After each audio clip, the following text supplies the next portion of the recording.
The streets of Silicon Valley lay quiet under a blanket of Pacific fog. A convoy of unmarked vehicles rolled silently toward one of America's most celebrated technology campuses. The headlights were dark. The engines barely whispered. Inside each vehicle, federal agents adjusted their tactical gear and checked their weapons one final time. What was about to unfold would shatter assumptions about corporate America and expose a criminal enterprise hidden behind the glow of computer screens and the promise of digital innovation. The target was Meridian Systems, a technology giant valued at over $40 billion, a company that had transformed how millions of Americans stored their digital assets and processed financial transactions.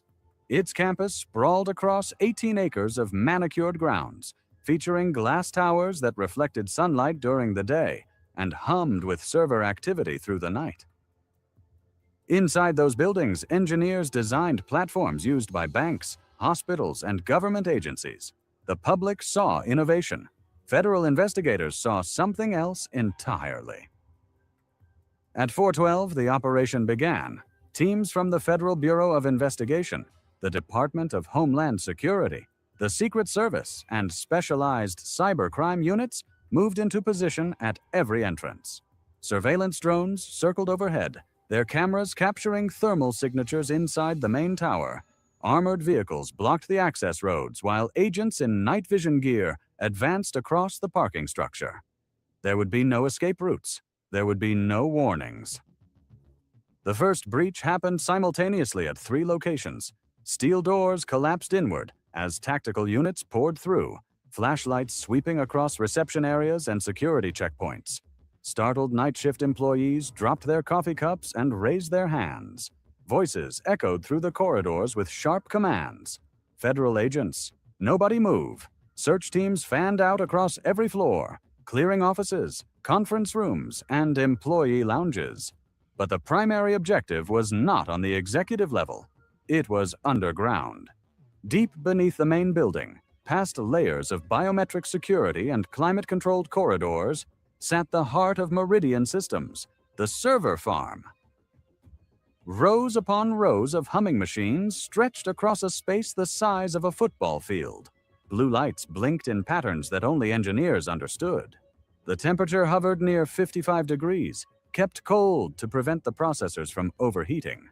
This was where billions of dollars in digital transactions passed through every single day. This was also where agents found their target. Marcus Thornton, the 43-year-old chief executive officer of Meridian Systems, was discovered crouched behind a rack of servers near the emergency exit. His hands were covered in thermal paste, and his laptop lay open on the floor beside him, still connected to a USB device. When agents ordered him to step away from the equipment, Thornton did not resist. He simply looked up with an expression that investigators would later describe as resigned, as though he had known this moment was inevitable. The laptop he was using contained active connections to 17 cryptocurrency wallets spread across exchanges in Singapore, Switzerland, and the Cayman Islands. Forensic analysts later confirmed he had been attempting to transfer assets when the breach began. The transfers failed. The wallets were frozen within seconds by coordinated action from the Secret Service and international partners. What those wallets contained would become the centerpiece of one of the largest financial crime prosecutions in American history. But the story of how federal investigators came to storm the headquarters of a publicly traded technology company begins months earlier in a very different setting. The first thread of intelligence emerged not from Wall Street or Washington, but from a joint task force monitoring cartel financial networks operating along the southern border. Agents had been tracking a series of unusual transactions linked to shell companies in Panama. The sums were enormous. Tens of millions of dollars moved through a maze of accounts before vanishing into what appeared to be legitimate investment portfolios. But when analysts traced the final destinations, they found something unexpected. Every trail led back to a digital payment processor registered in California. That processor was a subsidiary of Meridian Systems. The discovery triggered a classified investigation that would eventually involve more than 300 federal personnel across 9 agencies. Financial analysts mapped the flow of funds. Undercover operatives infiltrated intermediary companies. Cyber specialists developed tools to penetrate encrypted communications used by Meridian executives. What they uncovered was a criminal architecture of staggering ambition. For years, Meridian Systems had operated a parallel financial network hidden within its legitimate infrastructure. On paper, the company processed payments for retail stores, healthcare providers, and small businesses. Behind the scenes, select executives had established a separate system that converted cartel drug revenue into cryptocurrency, laundered the digital assets through thousands of microtransactions, and then reintroduced the funds as clean capital into legitimate markets. The operation was elegant, nearly invisible, and devastating in its scale. The company's proprietary software had been modified at the source code level to create what investigators called ghost accounts. These accounts existed only within hidden partitions of the server architecture. They did not appear on any audit reports. They left no trace in standard compliance reviews. To regulators, Meridian looked impeccable. To the cartels, it was a trusted partner capable of moving hundreds of millions of dollars without detection. Investigators estimate that over a period of 5 years, Meridian's shadow network processed more than $2 billion in illicit funds. The clients included not only the Sinaloa cartel, but also criminal syndicates operating in Eastern Europe and Southeast Asia. For these organizations, the cryptocurrency laundering service was worth any price. Meridian charged a percentage of every transaction, fees that translated into profits hidden in offshore accounts controlled by Thornton and a small circle of trusted executives.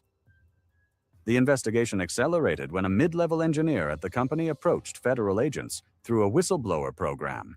The engineer had noticed irregularities in server activity during late-night maintenance windows. Entire partitions would go offline without explanation. Access logs showed entries from accounts that did not correspond to any known employee. When the engineer reported these anomalies to internal security, the response was dismissive and followed by a sudden reassignment to a different division. The pattern of silence raised enough concern that the engineer decided to seek outside help. That decision changed everything. Armed with insider knowledge, federal cyber teams gained unprecedented visibility into Meridian's true operations. They watched in real time as cartel funds moved through ghost accounts, converted into stablecoins and Bitcoin, and dispersed across a global web of exchanges. Every transaction was logged. Every wallet was identified. When the evidence reached a critical mass, the Department of Justice authorized simultaneous action across multiple jurisdictions. The night of the raid was chosen deliberately. Server maintenance schedules indicated that key systems would be in a vulnerable state, reducing the risk that Thornton or his accomplices could trigger emergency data destruction protocols. International partners in Singapore and Switzerland coordinated their own legal actions, freezing accounts at the precise moment American agents breached the headquarters. The timing had to be perfect. It was. When tactical teams secured the server farm and took Thornton into custody, a second phase of the operation was already underway. Agents fanned out across the Bay Area, executing warrants at the homes of 7 other executives identified as co-conspirators. 2 were arrested at their residences without incident. 1 attempted to flee through a rear entrance and was apprehended by agents positioned in the neighboring yard. Another, a senior vice president of compliance, was stopped at San Francisco International Airport while attempting to board a flight to Dubai. The evidence recovered that night filled 17 transport vehicles, encrypted hard drives, laptops, servers removed for forensic analysis, paper documents shredded and reconstructed, burner phones, and hardware wallets containing access keys to cryptocurrency accounts. Around the world, federal technicians worked through the morning cataloging every item while legal teams prepared the charging documents. When the sun rose over Silicon Valley, Meridian's campus was surrounded by yellow tape. News helicopters circled overhead. Employees arriving for morning shifts were turned away and directed to speak with investigators. The company's stock was halted before markets opened. Board members issued a terse statement expressing shock and promising full cooperation. Behind closed doors, lawyers scrambled to understand the scope of the disaster. The financial impact of the seizures alone was staggering. Federal authorities confirmed the immediate freezing of cryptocurrency assets valued at over $400 million. Additional assets, including real estate holdings, luxury vehicles, private aircraft, and investment portfolios controlled by Thornton, pushed the total seizure value past $600 million. It was one of the largest financial recoveries in the history of American law enforcement. But the numbers told only part of the story. Investigators revealed that Thornton's network had not simply moved money, it had enabled violence. Funds laundered through Meridian had directly financed cartel operations responsible for trafficking synthetic opioids into American communities. Bank records showed payments to logistics networks that transported chemicals used in fentanyl production. Intelligence intercepts confirmed that cartel leadership considered Meridian an essential component of their North American operations. Without the ability to launder revenue at scale, their entire supply chain would have faced critical disruption. Federal prosecutors emphasized this connection during the initial press conference. They displayed charts showing the flow of funds from street-level drug sales in American cities through Meridian's ghost accounts and back into cartel coffers. The implication was clear. Every transaction processed by Thornton's network had consequences measured not in dollars, but in lives. The legal aftermath unfolded rapidly. Thornton was charged with racketeering, money laundering, conspiracy to distribute controlled substances, and violations of federal banking regulations. 7 co-defendants faced similar charges. Additional arrests were expected as investigators continued to analyze the recovered data. The Department of Justice signaled that this case would serve as a precedent, demonstrating that no corporate structure, regardless of size or reputation, could shield criminal activity from federal reach. Beyond the courtroom, the case triggered a broader reckoning within the technology industry. Regulators announced new oversight requirements for digital payment processors. Congressional hearings were scheduled to examine gaps in corporate transparency laws. Security experts warned that other companies might harbor similar vulnerabilities, exploited by criminal organizations seeking to integrate into legitimate financial systems. For the communities affected by the fentanyl crisis, the arrests offered a measure of justice. Families who had lost loved ones to overdose deaths watched the news coverage with a mixture of grief and hope. The money that had powered the drug trade would now be redirected toward treatment programs and law enforcement resources. It was not enough to erase the damage, but it was a start. The investigation itself became a model for future operations. Staggering. Federal authorities confirmed the immediate freezing of cryptocurrency assets valued at over $400 million. Additional assets, including real estate holdings, luxury vehicles, private aircraft, and investment portfolios controlled by Thornton, pushed the total seizure value past $600 million. It was one of the largest financial recoveries in the history of American law enforcement. But the numbers told only part of the story. Investigators revealed that Thornton's network had not simply moved money, it had enabled violence. Funds laundered through Meridian had directly financed cartel operations responsible for trafficking synthetic opioids into American communities. Bank records showed payments to logistics networks that transported chemicals used in fentanyl production. Intelligence intercepts confirmed that cartel leadership considered Meridian an essential component of their North American operations. Without the ability to launder revenue at scale, their entire supply chain would have faced critical disruption. Federal prosecutors emphasized this connection during the initial press conference. They displayed charts showing the flow of funds from street-level drug sales in American cities through Meridian's ghost accounts and back into cartel coffers. The implication was clear. Every transaction processed by Thornton's network had consequences measured not in dollars, but in lives. The legal aftermath unfolded rapidly. Thornton was charged with racketeering, money laundering, conspiracy to distribute controlled substances, and violations of federal banking regulations. 7 co-defendants faced similar charges. Additional arrests were expected as investigators continued to analyze the recovered data. The Department of Justice signaled that this case would serve as a precedent, demonstrating that no corporate structure, regardless of size or reputation, could shield criminal activity from federal reach. Beyond the courtroom, the case triggered a broader reckoning within the technology industry. Regulators announced new oversight requirements for digital payment processors. Congressional hearings were scheduled to examine gaps in corporate transparency laws. Security experts warned that other companies might harbor similar vulnerabilities, exploited by criminal organizations seeking to integrate into legitimate financial systems. For the communities affected by the fentanyl crisis, the arrests offered a measure of justice. Families who had lost loved ones to overdose deaths watched the news coverage with a mixture of grief and hope. The money that had powered the drug trade would now be redirected toward treatment programs and law enforcement resources. It was not enough to erase the damage, but it was a start. The investigation itself became a model for future operations. The combination of traditional undercover work, advanced cyber capabilities, and international cooperation demonstrated what could be achieved when agencies worked together with precision and patience. The whistleblower who had first raised concerns received protection under federal law and was praised for courage in confronting powerful interests. As Thornton awaited trial in federal custody, his former company entered receivership under court supervision.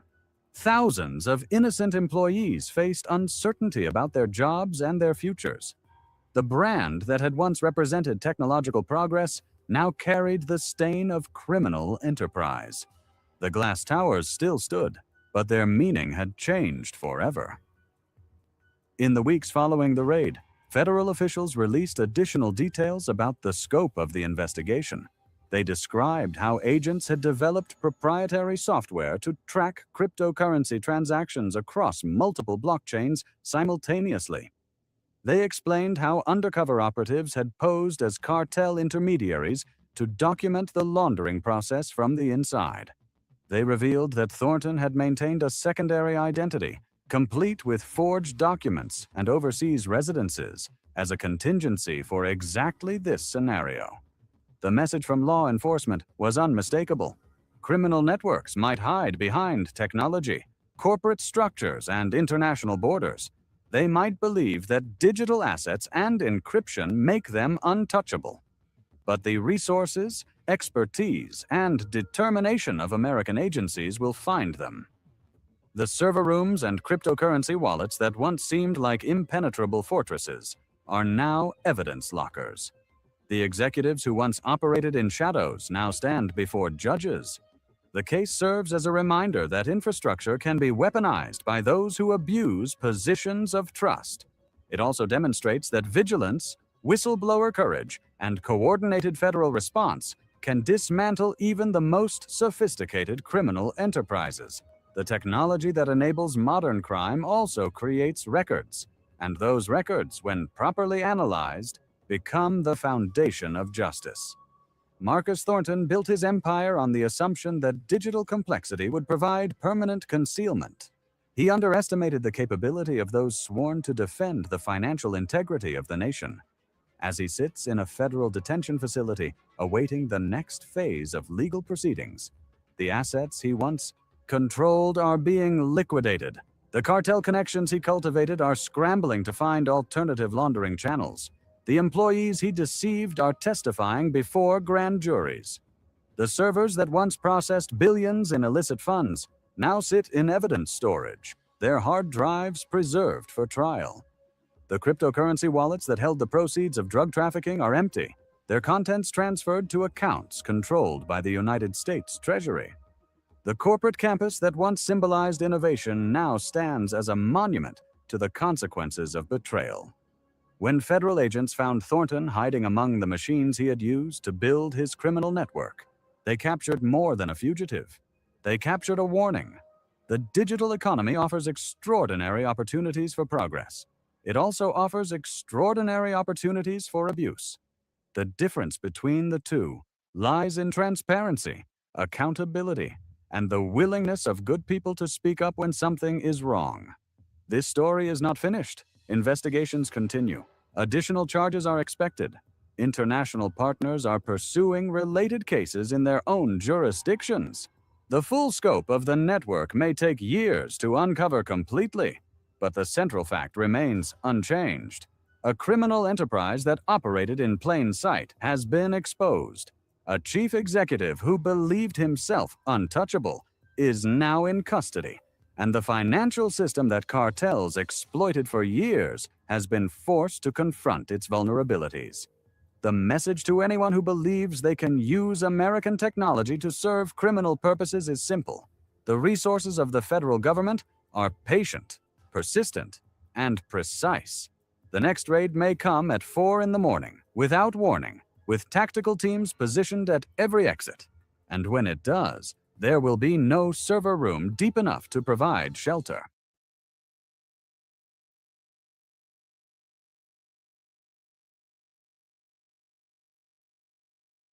At 3:15 in the morning, the neon glow of the Las Vegas Strip cast long shadows across a convoy of